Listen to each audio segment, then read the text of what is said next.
So when you think about like the influence of your upbringing on how you show up in romantic relationships, what are some of the correlations that you see there? My mom would maybe get angry and not talk for a couple days. So your mom was really loving and nurturing most of the time, but then when she got mad, she would pull that away from you. That makes a lot of sense because that actually sounds very similar to this relationship that you're describing that you're recently in, of she was like very loving and affectionate and then would just rip it away from you without notice. So That that's is your relational programming.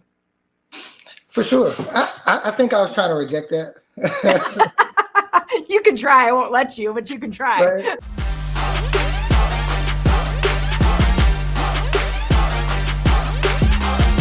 This is Relatable, Relationships Unfiltered. Hey, welcome to Relatable, Relationships Unfiltered. Today I'm hanging out with Robhillsr Sr., relationship expert and author. We chat about what dating is like as a relationship expert, and we connect over our struggles with emotional unavailability.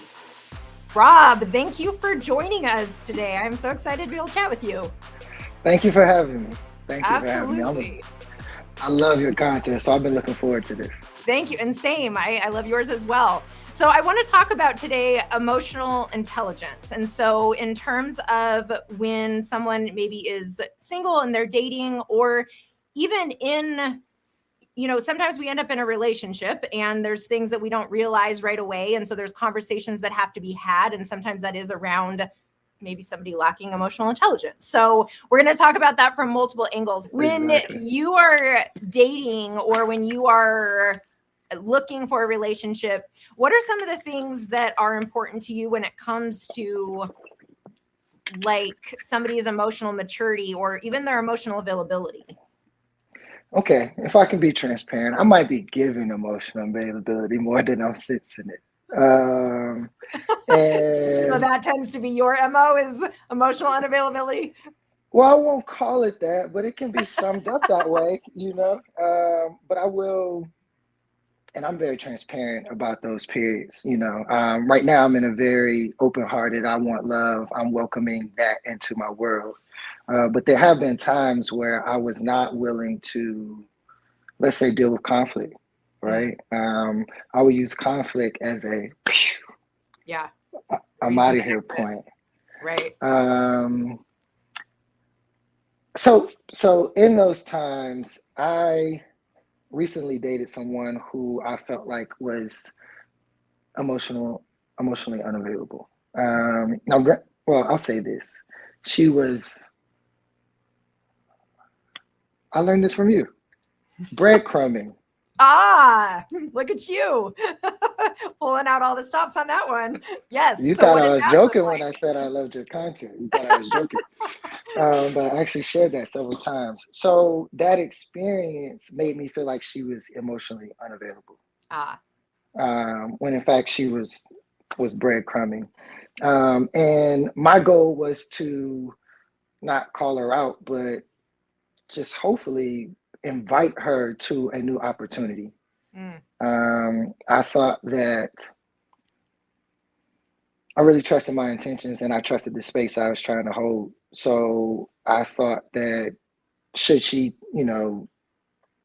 take me up on the opportunity, that it would be a safe space for her to kind of let down some of that armor, express some things that are hard to say, and probably let me know a little bit more about her past.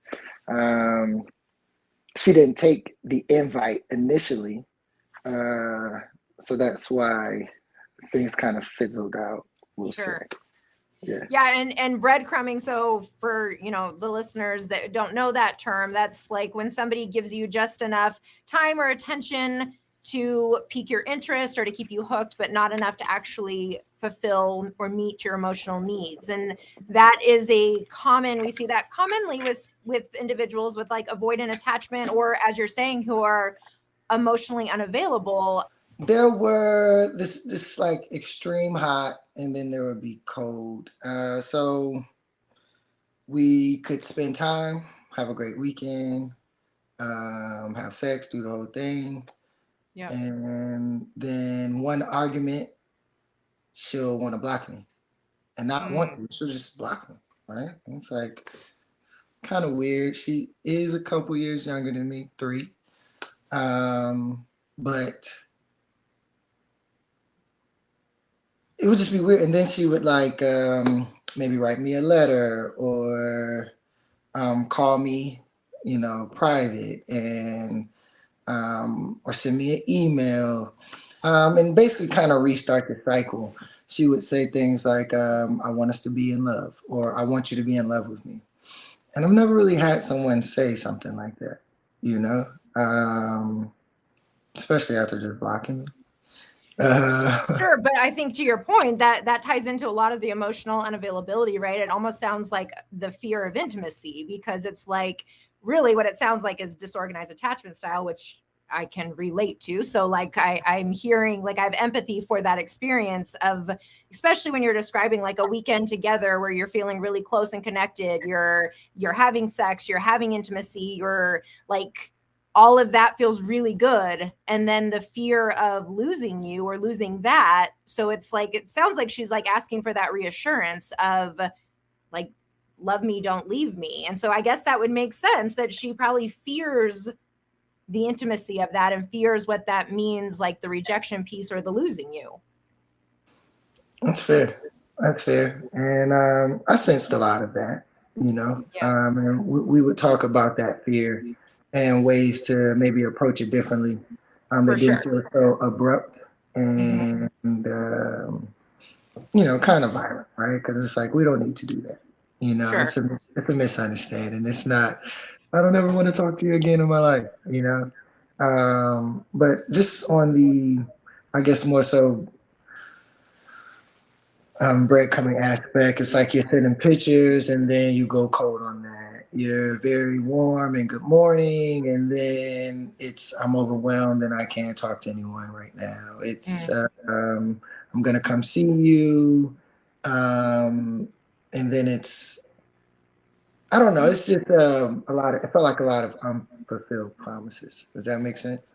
For sure. And I can relate to that as well. I'm generally attracted to men with more avoidant attachment styles. And so that can feel like breadcrumbing to me, because maybe, and I'm also attracted to driven men who are busy. And so that is like the combination of those two, which I mean, I guess there's probably more like the correlation of those two, because probably using that busy lifestyle to avoid. But I know for me that is something, as you're describing how she would respond to that, I know that activates me as well when I feel like somebody's giving me maybe their time or attention, but then it's like some, but then they get busy. So then it's not very much, or it's inconsistent. So maybe part of the time they can show up for me a certain way, but then the other part of the time they can't. And that breadcrumbing can become like, that can be, whether they're doing it intentionally or not, it can be a really big mind fuck, because you don't know what to expect. Like you don't, and it sounds like that's kind of like what you were experiencing as well. You might get the good morning text, but then you might get the I can't talk to you today. Yeah, and rarely it's just not even I can't talk to you today. It's like I'm gonna block you. And it's just like I don't know. It was one of my first experiences dating someone younger. That's a newer thing for me. But I have a question for you. You Please do described share. Yes. well, you asked me how I deal with emotionally unavailable people, right? And you've talked about dealing with people who have that attachment style. Mhm. I identify with what you're saying. What is it about us that likes these type of people? Why do you feel attracted to those type of archetypes?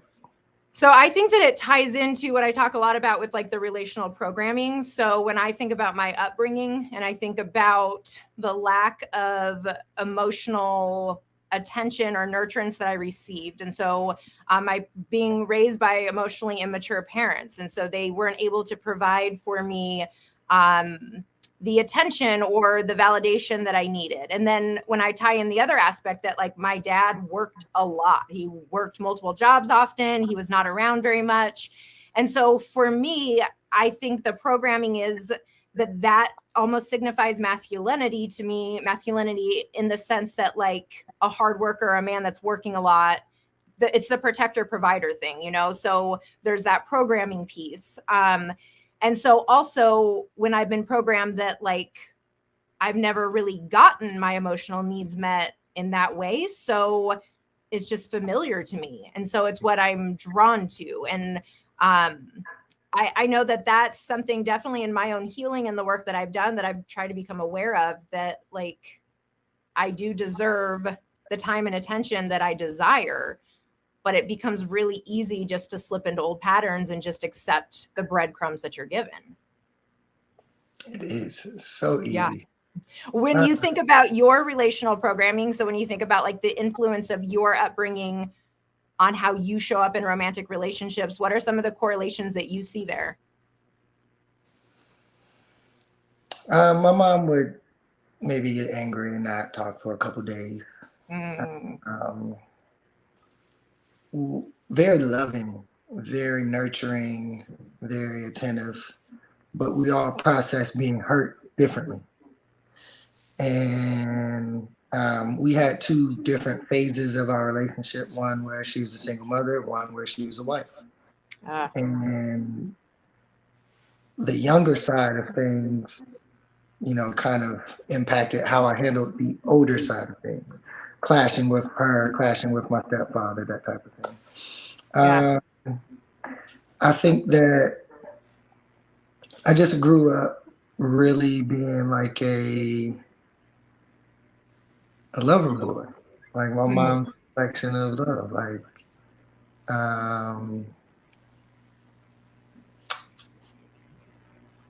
I remember asking her, "Can I have a girlfriend?" I remember asking her, "Can I go buy my girlfriend something for Valentine's Day?" Like little simple things, right? Yeah. Cutting grass so you can get stuff for a date. And I think, you know, my upbringing. I don't know. When you said that, like, how did you phrase it? The relational programming piece or the programming? Yeah. Yes. I don't think that I've you know, naive. I don't think that I fully understand my relational programming.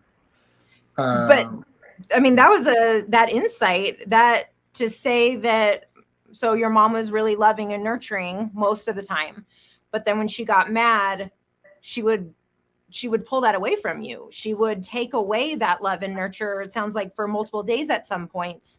And while, of course, it was probably not done with malintent or malicious, like with maliciousness, right? Like she probably didn't know how to handle it any differently, but that doesn't matter because the impact was still the impact. And so that makes a lot of sense, because that actually sounds very similar to this relationship that you're describing that you're recently in, of she was like very loving and affectionate and then would just rip it away from you without notice. Yeah. So that's your relational programming. For sure. I think I was trying to reject that. You can try. I won't let you, but you can try. Right? I think I was trying to reject that. Maybe like, oh, I don't know my programming. But it is what it is. And I do know that certain things have, you know, just kind of impacted me throughout the years. One more question for you. Can I shoot? You can ask as many as you'd like. Yes.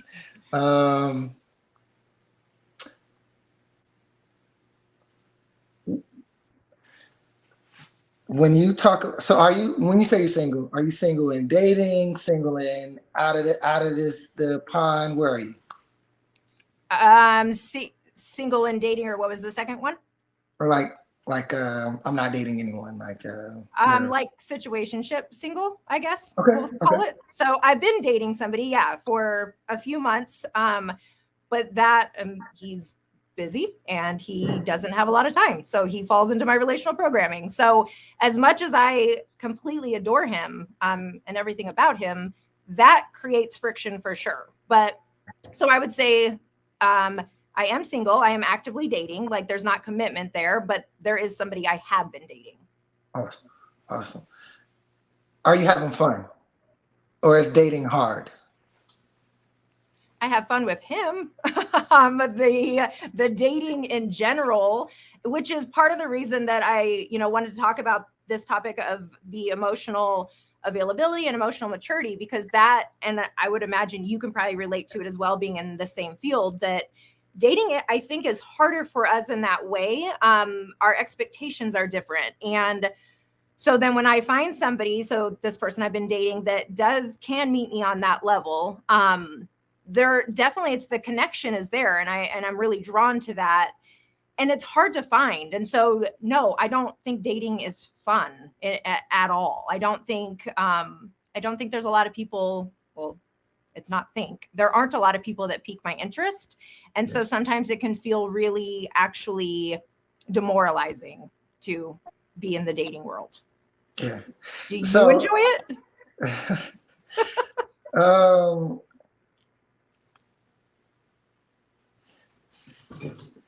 I don't think it sucks as bad for me as I hear people describing it, right? But I will say that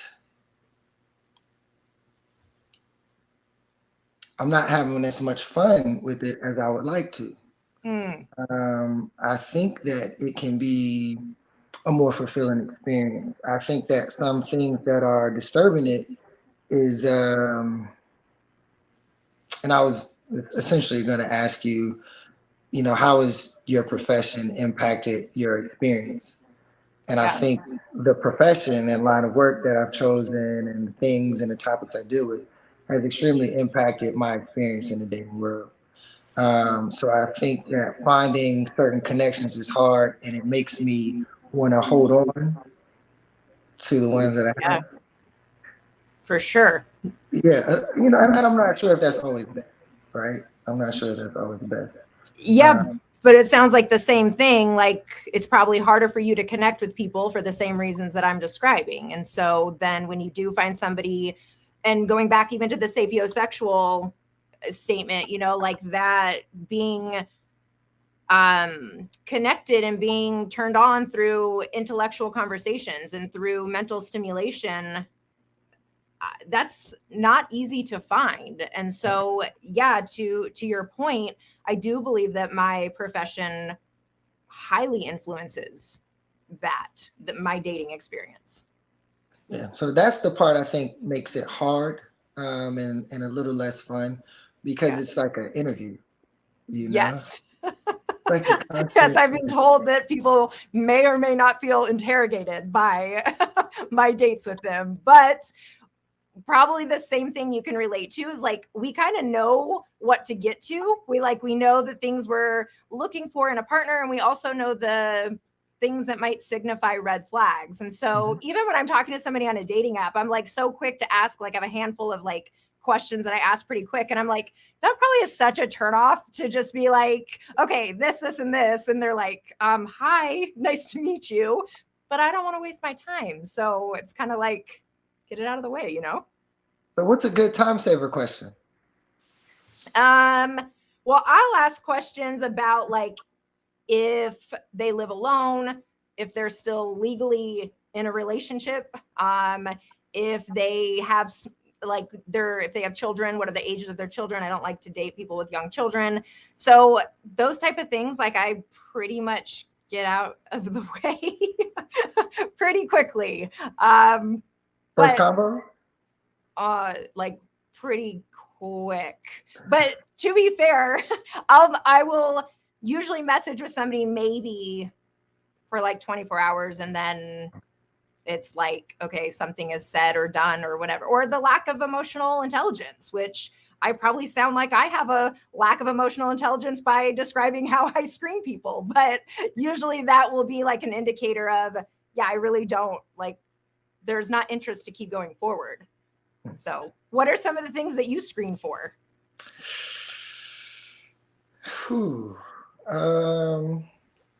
A big one I've had to ask is, are you still legally married? Yeah, that's a thing. It's a big thing. Yes, it's bigger than I'd like it to be. You and me both, my friend. Bigger than I'd like it to be. And then also, I'll definitely ask, if they have children. But I've had limited dating app experience. I was on Raya for a little while. Okay. And then what happened? I got off it. It wasn't like wasn't good options, wasn't good conversation? Like what was the... I think it was just people on social media knowing that I was on right. Is that embarrassing to you? Not embarrassing, just intrusive. Like, okay. I thought, I'm like, who told you? I could have told you all, and I could have told you my reason. It was just like, it would start to spill over. So people would send me 1 or 2 messages on Riot, and then next thing you know, they would be on my IG DM. Does that make sense? Yep. And I get it. We have to link our profiles so you can see IG. That's fine. But I just, I didn't actually meet up with anyone off that. Okay.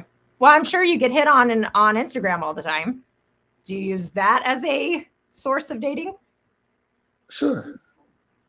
Which I think, and I talk about that a lot, I actually think that Instagram, I've definitely hung out with more people off Instagram than any dating app. And I think that the difference with that is you really get to know their personality. And some of these things that we're talking about, like you're seeing what their day-to-day is like, you're seeing what their personality is like, what their sense of humor is like. I feel like that is often a lot more effective than what we get from a dating app. For sure. But all right, so I have this approach towards, well, I guess it's general philosophy. Your day-to-day would probably change when someone new came into your life, or would it stay the same? I guess it would probably, I would want it to change. I work a lot. And so if I had a partner, I would want to make space for that. So it would probably change slightly. And then it would probably also change because, so the individual I've been dating, like we would go do things where like on a weekend, I'm probably just going to sit at my desk and work, versus if I'm dating somebody, we're going to go do something and be active. Right. So I always look at it like I was asked this question a couple weeks ago. It was like a group of young ladies, and one of them was saying she felt unattractive because she did not have a job and she didn't want to date, and et cetera, et cetera. And I was explaining to her, like,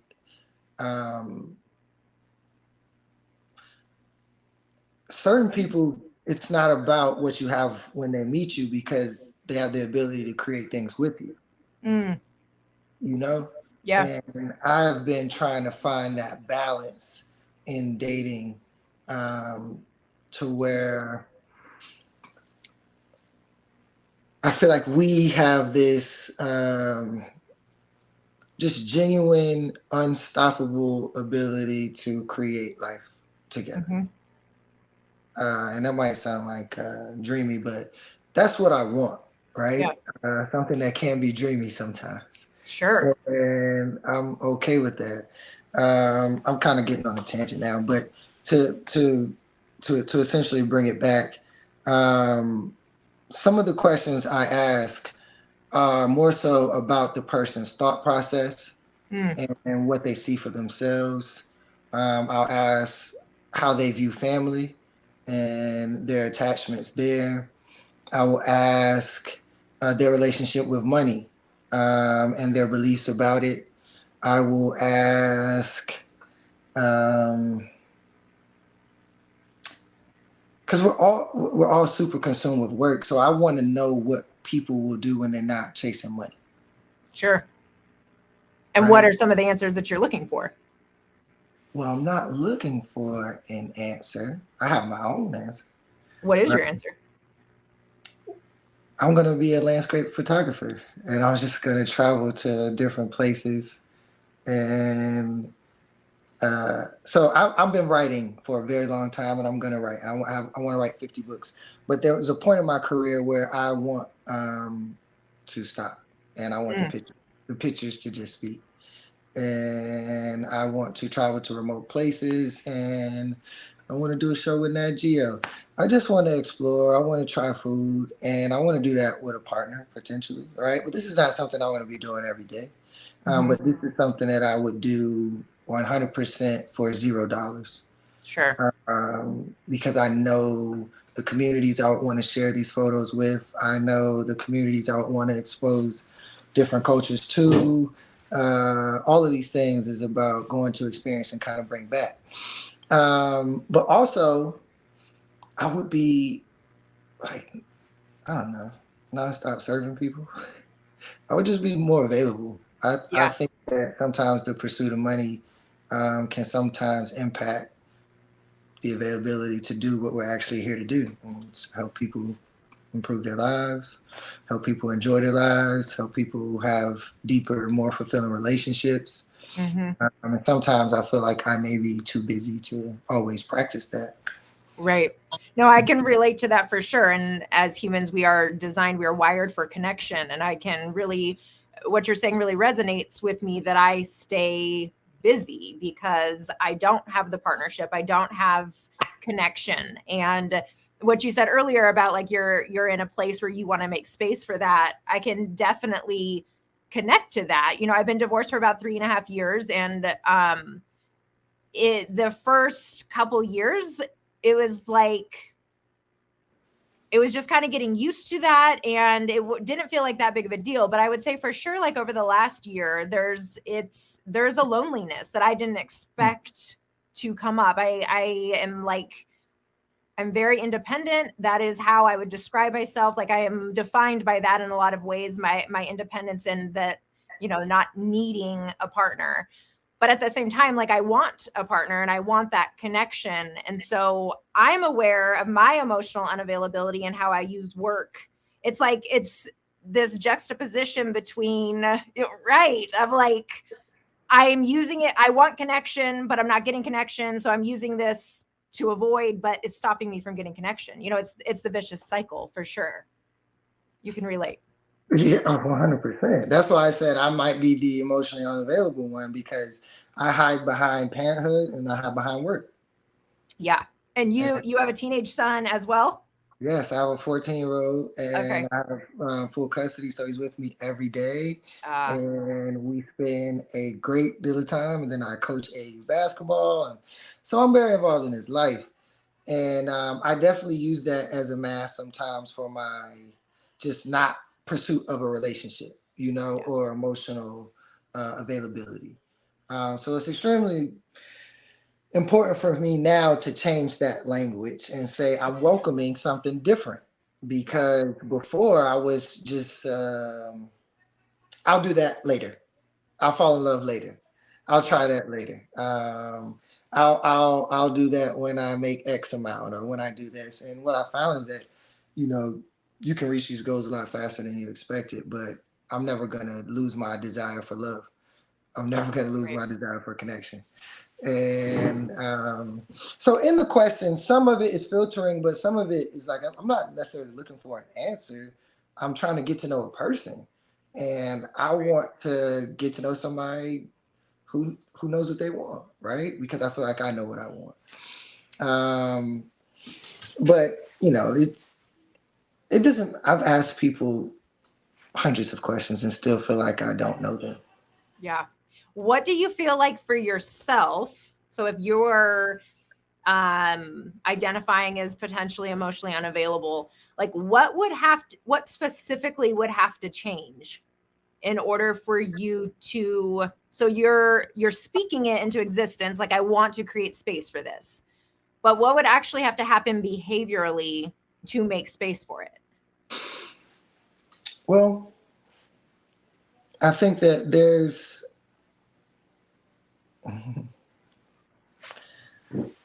what would have to happen behaviorally to make space for it? God, I'm hitting you with all these tough questions. You had no idea. I'm so sorry. I love the questions. I love them. So I think a large part is it's an identity thing. So I became a parent at a very young age. I was 19, 20. And I had this fear that I would suck and I would fail. And I thrust myself into overcoming that. And I put a lot of stock in being a good father. And there's a lot of people around me who have different ideas of that. and I've tried to live up to every one of them. Yeah, it's a lot. It can be.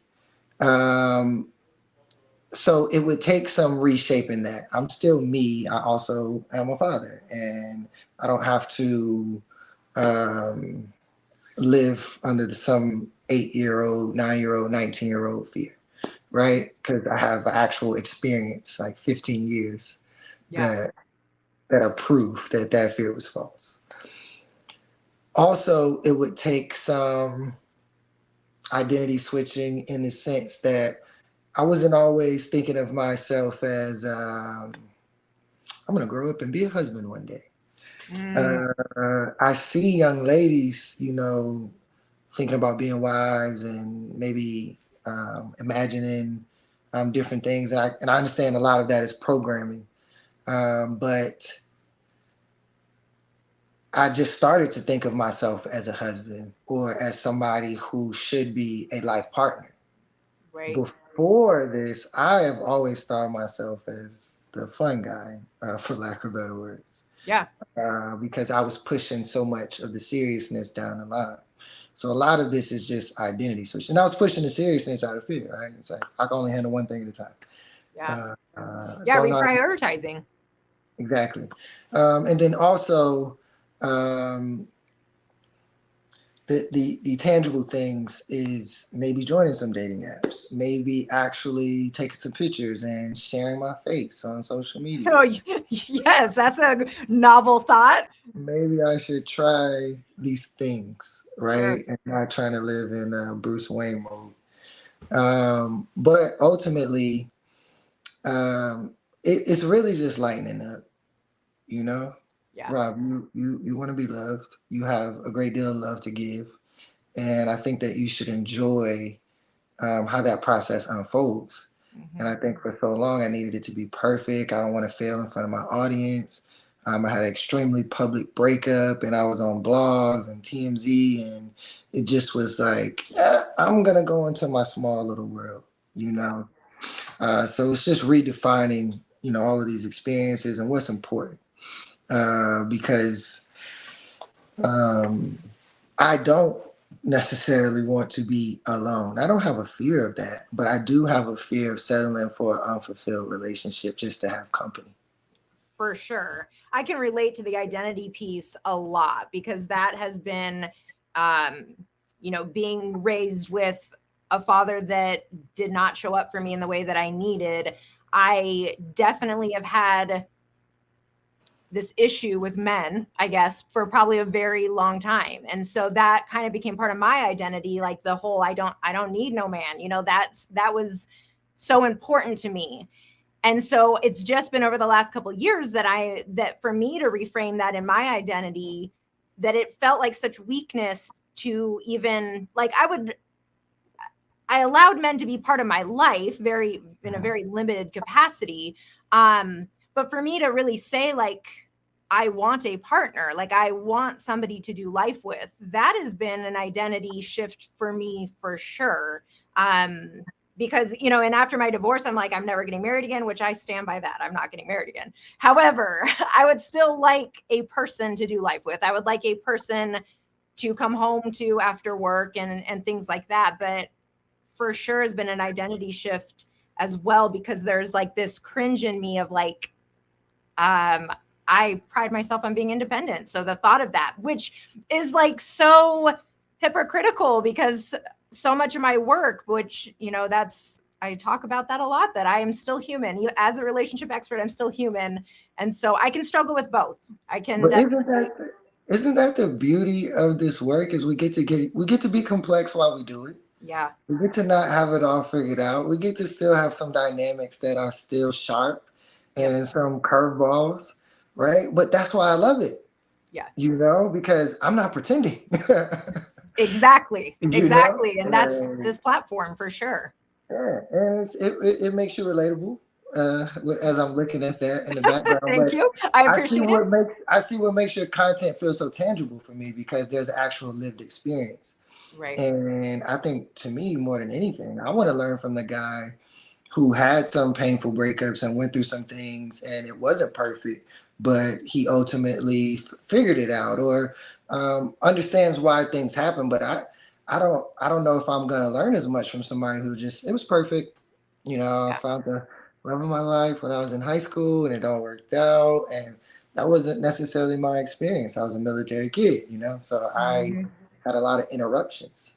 So naturally having these as an adult and dating in this space, I just appreciate the fact that I'm complex. I'm showing up fully. But I was going to say, I guess my last question, but sure. I have several. So anyway,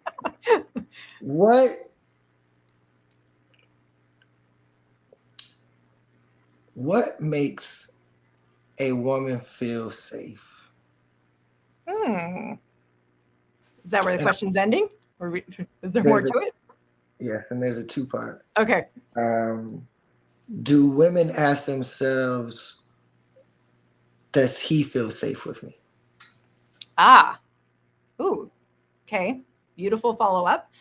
The first part, I was talking to a friend recently, and I was describing to him that the importance of me feeling safe in a relationship like that. So often I would say my masculine energy dominates versus my feminine energy. So I know I show up more in my masculine energy versus in my feminine. And I know that's a big part of that is about safety. And so if I don't feel, I've learned part of, my programming again, is that I have to show up at that dominance in order to stay safe, is what I've perceived. And so when I was talking to this friend recently, he gave me a really good insight on that like, I'm going to show up with that masculine energy until a man can show me that he's going to use his power, his dominance, his strength. I mean, biologically speaking, a man has more strength. So until he can show me that he's using that in my protection versus to harm me, he's using it as a way to keep me safe. And then when that happens, I am happy to live in my feminine energy, and I want to live in my feminine energy. I want that to be the majority of my existence, but I have to know that the masculine energy that is being sent my way is for my safety and not my harm. And a lot of that, again, ties into my childhood, because the masculine energy that I grew up with was to my harm. And so that energy scares me unless I can see that it's safe. And then so I would say what helps a woman feel safe? To know that when a man is showing up in dominance or in masculinity, it's being done as a protector, but that he's also willing to show his feminine energy. And so he's willing to be vulnerable, and he's willing to let his guard down and share what's going on for him internally, but also receive what's going on for me internally without making me feel like I'm a problem for sharing that. So that's your first part of your answer. The second part of your answer, or second part of your question, that's a brilliant question. And I guess I want to turn that to you. I would say that's a really fair question, because I probably do spend more time worried about if I feel safe than if the man that I'm dating feels safe. And thank you for bringing that to my awareness. That is a good insight. What does help a man to feel safe? Like what comes from a woman that creates that safety? Obviously talking heterosexual relationships. Yes. So the question kind of stems from just a conversation I was having with like a group of men, and we are still figuring out what makes us feel safe. When you're constantly taught to be on edge, to be the more aggressive one, to be the quicker to the punch, to be you sleep with one eye open, it's this nonstop, right? Yeah. Is it safe walking on the curb? Right? I'm closer to the cars, right? Yeah. Now, naturally, I'm doing this because I care about you and your protection. But is it safe? Right? And who should I go to for safety as a man? So it's really complex when you ask me what makes a man feel safe, because I did this really intensive workshop. It was like 4 days, and I came out of this with this conclusion. It was like this, and I'll explain. So there was this exercise. You sit in a chair, a partner sits right in front of you, face to face, and they ask you, what do you want? And they ask you for like 90 seconds to 2 minutes. And they do it just like, what do you want? What do you want? What do you want? What do you want? What do you want? So you can say a house, $1 million, a new job, a car, a big family, $2 billion. Like you can just keep naming things, right? And I'm getting to a point. But after a minute or so, you run out of things to name as far as desire, right? And your desire becomes extremely succinct. And I wanted to feel safe. So it sparked a larger question, which you kind of threw my way. But I know respect feels good, right? But earning people's respect doesn't always feel safe. I know trust feels good, but exposing yourself and being vulnerable and transparent doesn't always feel safe. I know that wanting to earn someone's admiration for your leadership and for your approach to things is awesome, but I know that being vulnerable about your vision and where you are in your process can sometimes feel unsafe. Yeah. So what I do in just offering the question is just hopefully, I think that the brilliance of women, if we consider that question, will maybe just give us a larger window at being able to identify what would make us feel safe. Because I think a lot of the time, I don't have time to actually stop and think about that. Yeah, and safety looking so different. I guess I wonder, safety looking so different. Because what's that? I was about to say, and some men could think asking for safety is soft.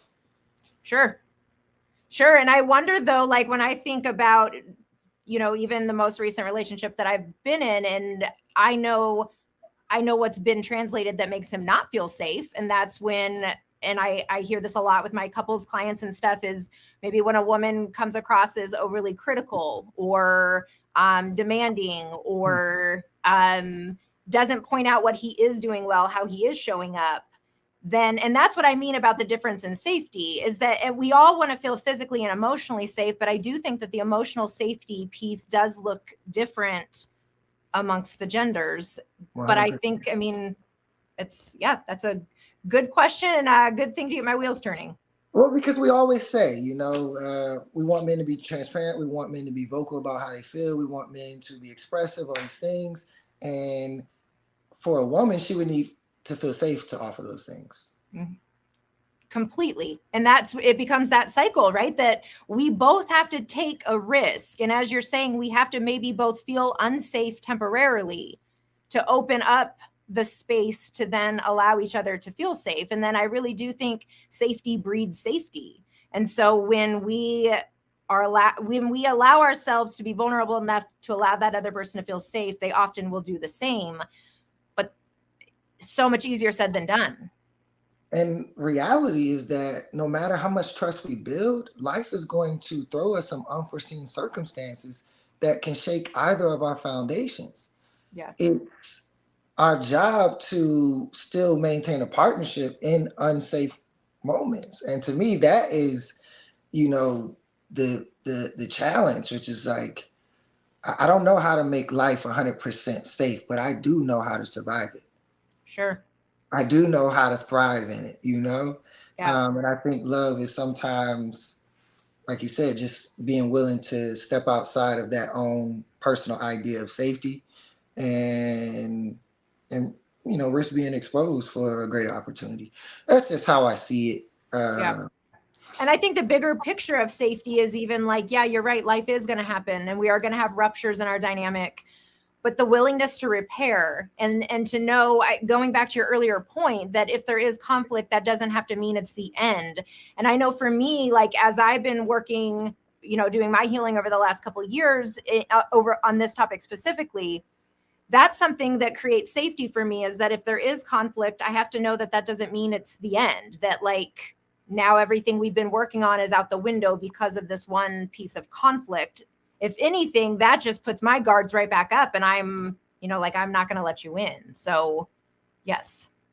Great conversation, Rob. I appreciate your time. I appreciate your wisdom and your insights. Where can people find you besides on the dating app, since you're not there? And they'll make sure not to look for your face, because that's certainly not on social media, but where can you be found? You can find me at Robhillsr pretty much on any platform, all the way down to website, which is under construction right now, but that'll be robhillsrbooks.com. But yes, ROBHILLSR, YouTube, Instagram, Twitter, all the places. And you'll be able to find me in person this summer. I'll be touring. So I'll put out more information there. Very cool. And that'll be on your website or on your socials when you, okay. Website and socials. I'll blast that far and wide. Cool. Well, thank you again, Rob. I really appreciate you being here. Thank you for having me. Thanks, Rob, for letting me dig into your relational programming. And thank you all for hanging out on Relatable Relationships Unfiltered. Make sure to subscribe to our YouTube channel, sign up for my newsletter, and find me on Instagram at Dr. Elizabeth Fedrick.